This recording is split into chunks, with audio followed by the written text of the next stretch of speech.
महाराज जी, क्या सांसारिक जीवन में सफलता और आध्यात्मिक उन्नति साथ साथ चल सकती है? चल सकती है, बहुत जोर की चल सकती है, अगर हम विवेक के द्वारा चले तो। अधर्माचरण करने वाला आध्यात्मिक हो ही नहीं सकता, और अधर्माचरण करने वाला अगर उन्नति को प्राप्त हो रहा है तो पूर्व पुण्य से हो रहा है। पूर्व का जो पुण्य है वो उसे उन्नति को दिखा रहा है, वो बहुत बुरी तरह नष्ट होगा। पहले हमें कवच पहनना पड़ेगा कि अधर्माचरण हमारे अंदर ना आने पावे।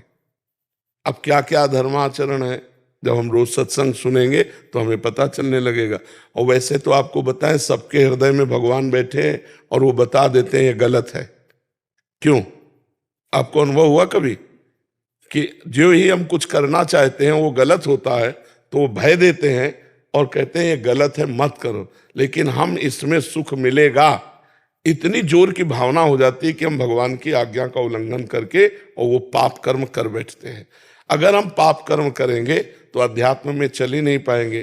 तो इसीलिए प्रायः संसारिक आदमी अध्यात्म को स्वीकार नहीं करता, क्योंकि वो पाप कर्म करता है।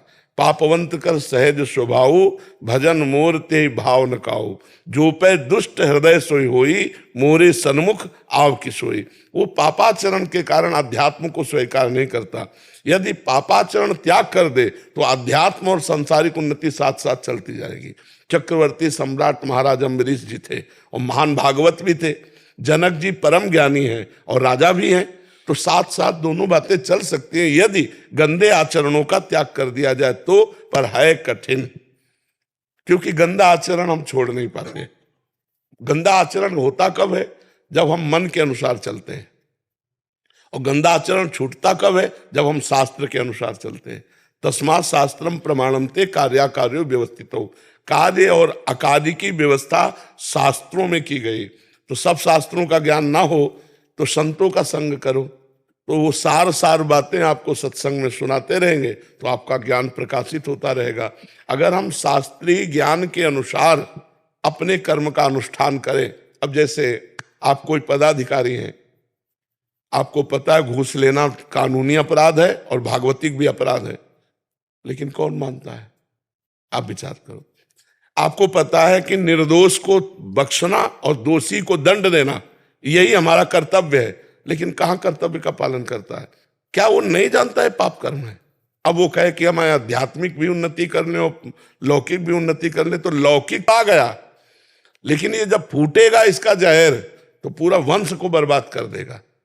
तो पहले तो धर्माचरण पे चलना सीखा जाए तो हम आध्यात्मिक उन्नति को प्राप्त कर लेंगे। पहले हम अपना चरित्र पवित्र करें, हमारे आचरण पवित्र हो, हमारा जीवन पवित्र हो, हम जिस कर्तव्य में हैं उसको धर्म पूर्वक करें। सबका कोई ना कोई कार्य है, ऐसा कोई संसार में नहीं जिसका कोई कार्य ना हो। कोई किसी का बेटा है, कोई किसी का पिता है, कोई किसी का पत्नी है, कोई किसी का पति है, कोई किसी का। यदि भगवान का नाम जप करते हुए चला जाए तो आध्यात्मिक और लौकिक दोनों उन्नति उसकी समान भाव से बढ़ती चली जाएंगी और बड़ा आनंदमय जीवन हो जाएगा, बड़ा आनंदमय जीवन हो जाएगा। पर ये तभी होगी जब पापाचरण का त्याग करके भगवान का भजन करते हुए अपने कर्तव्य का पालन करो। हम चाहे जितने बीमार हो, चाहे जितना कष्ट हो, पर हमारी ड्यूटी है आपसे बात करना, तो हम अपनी ड्यूटी को कोशिश करते हैं कि कभी हमारी छुट्टी ना हो। तुम्हारी तो छुट्टी भी होती होगी शनिवार इतवार, हमारी शनिवार इतवार ज्यादा ड्यूटी रहती है, क्योंकि तुम्हारी छुट्टी रहती है ना, तो हमारी ड्यूटी जोरदार हो जाती है।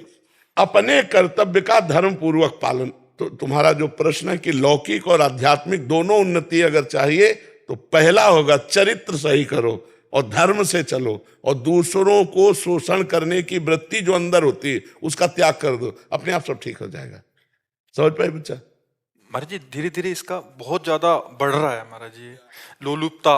ब्रह्मा जी ने सतयुग, त्रेता, द्वापर, कलयुग, ये चारों पुत्र हैं युग ब्रह्मा जी के, चारों को बुलाया और सतयुग से कहा देखो हमारी सृष्टि में नरक भी है, तो उस पर भी ध्यान देना। तो सतयुग ने साफ मना कर दिया कि हमारे शासन काल में कोई भी नरक नहीं जाएगा। त्रेता से कहा तो त्रेता ने कहा बड़े भैया जैसे चलेंगे वैसे ही हम चलेंगे। द्वापर से कहा, द्वापर ने कहा आपकी आज्ञा का हम पालन करने की कोशिश करेंगे। कलयुग ने कहा तो कलयुग से जब कहा कि तुम नरक की, तो उन्होंने कहा पिताजी आप निश्चिंत रहो, जैसे बड़े भैया ने कहा ना कि हमारे राज्य में कोई नरक नहीं जाएगा, तो हमारे हमारे शासन काल में चूक हो जाए तो कोई स्वर्ग या भगवान को प्राप्त करे, सीधा नरक है, सीधा नरक। अब देखो नरक वाली बातें हो रही नहीं हो रही, बेईमानी, नाना प्रकार का छल कपट, सब जितने, कोई ऐसा बिरला होगा जो शराब न पीता हो, मांस न खाता हो, पराई स्त्री से व्यभिचार न करता हो, नहीं तो बच्चापन से ही शुरू हो गया, गर्लफ्रेंड बॉयफ्रेंड सब, ये नरक के सर्टिफिकेट है। त्रिविधम नरकस्येदम द्वारन नासन मात्मना कामा क्रोधा तथा लोभा तस्मा त्रयम तजेत। ये नरक जो है रास्ता है, काम क्रोध लोभ, यही रास्ते हैं। और इनसे बच कौन रहा है? जो भगवान का भजन ईमानदारी से सत्यता से कर रहा है, ड्रामे वाला भी नहीं, ईमानदारी से जो चल कर। तो इसीलिए कलयुग का प्रभाव है, मुश्किल से कोई स्वर्ग या ब्रह्म पद जाए, नहीं तो सीधे नरक का सर्टिफिकेट है।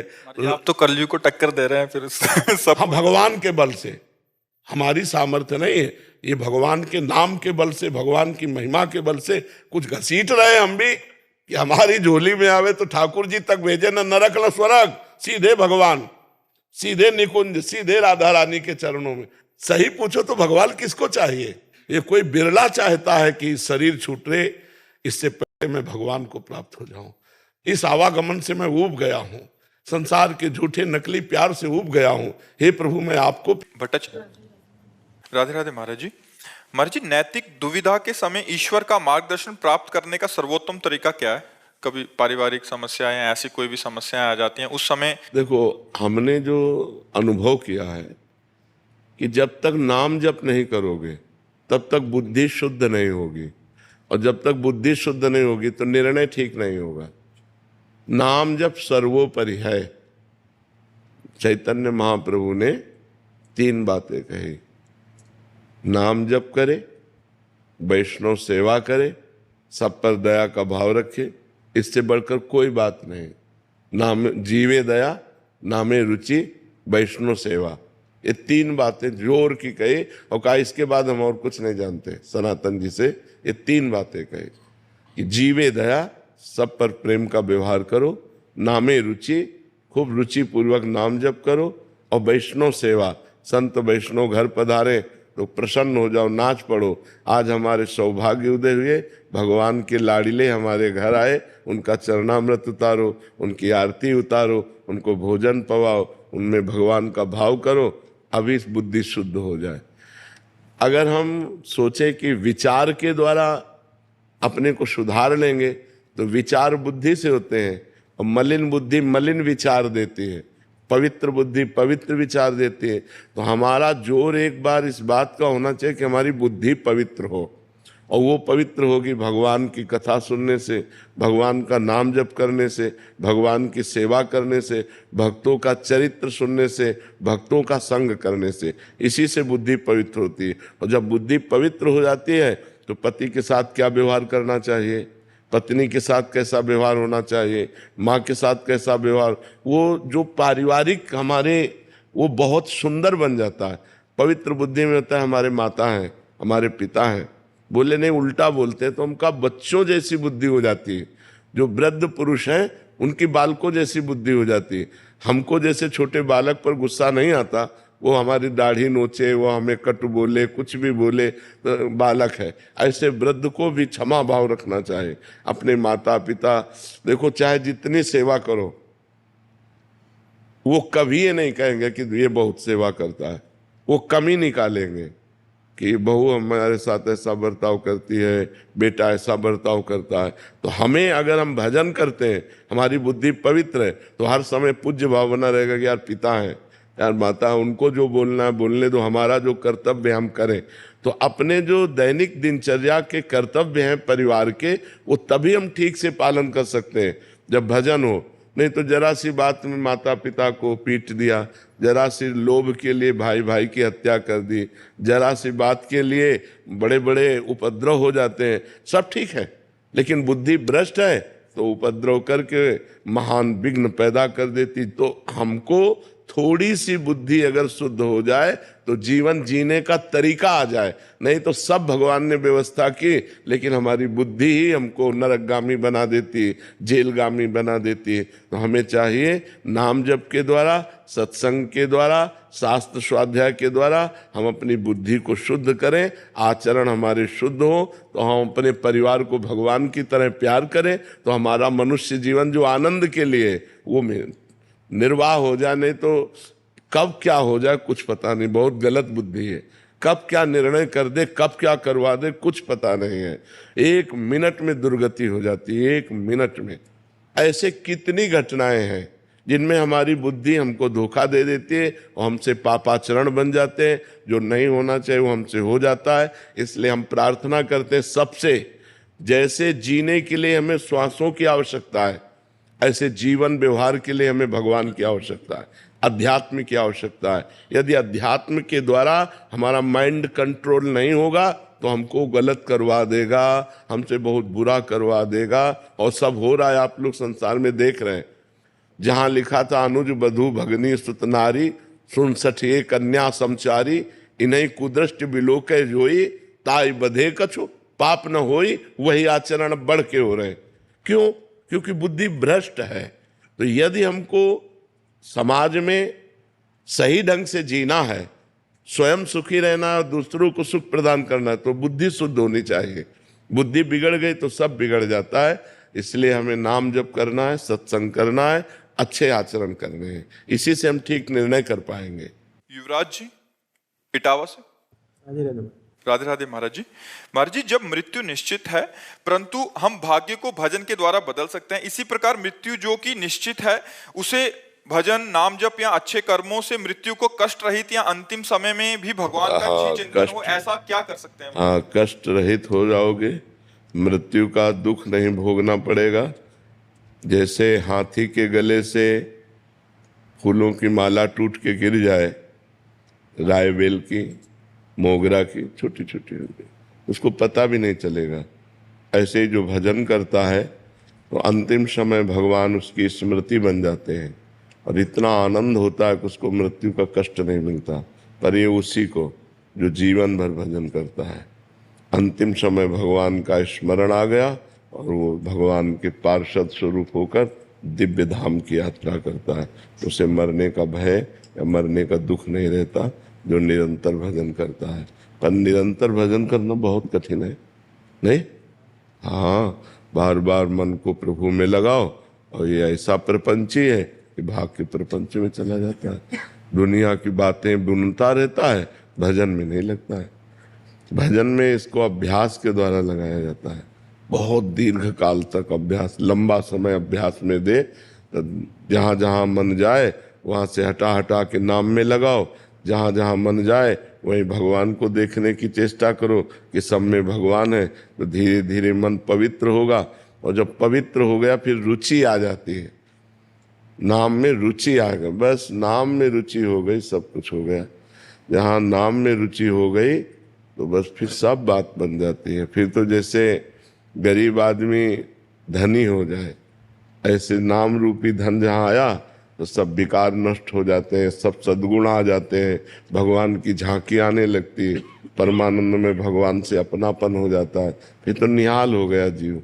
इसलिए नाम जप का अभ्यास करो, तो मन लगे न लगे, अंतिम समय यदि हम नाम का स्मरण नहीं कर पाते तो जीवन भर हमने स्मरण किया है, अंतिम समय भगवान हमारा स्मरण बनते हैं।